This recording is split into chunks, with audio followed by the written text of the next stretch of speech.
Անցած սկսել եմ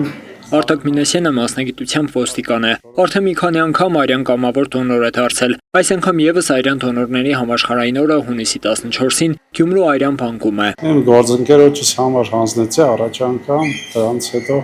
արդեն 3-4 անգամ հանձնում եմ։ Այսօր Արյան ծառայության Գյումրու բաժանմունքում կամավոր դոնորների ակտիվ շարժ է նկատվել, նշում է բաժանմունքի վարիչ Նաիրա Մելիքսեթյանը։ Պատերազմից հետո ոնց որ թե մարդկանց գիտակցումը, որ իրենց արյունը ամեն րոպե պետք է, ամեն օր պետք է որևէ մի հիվանդին,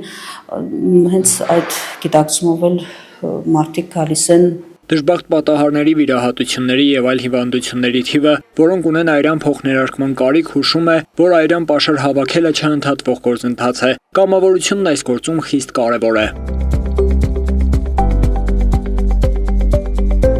Փաստաթղթային գործընթացին զուգահեռ ստուգվում է դոնորի արյան մեջ հեմոգլոբինի քանակը, հետո արդեն սկսվում արյուն տալու գործընթացը։ Ընկերուց եմ իմացել ու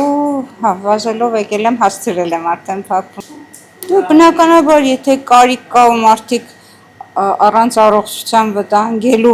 կարող են տալ, ինչի՞ չէ, եթե կարիք կա։ Իրենց ասում է, որ գրանցեք, որ եթե կարիք լինի, բայց որպես կամավոր, հա, իհարկե կգա։ Այս սարքով արյունը առանձնացվում է պլազմայից, հետո ուղարկվում սառեցման։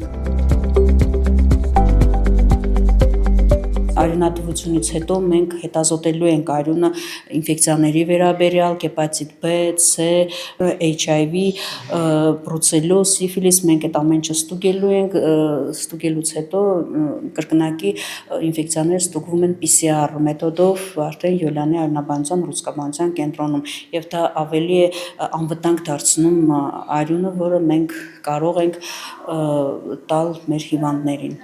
Հանձնվող արյան էրիթրոցիտար զանգվածը պահպանվում է 42 օր, պլազման պահպանվում է մինչև 3 տարի, բայց կան մարդիկ, որոնք չեն կարող հանդիսանալ արյան դոնոր։ Օրինակ ես, եթե այս դաջվածքը արած լինեի 6 ամիս առաջ, ապա չէի կարող այսօր հանձնել արյուն։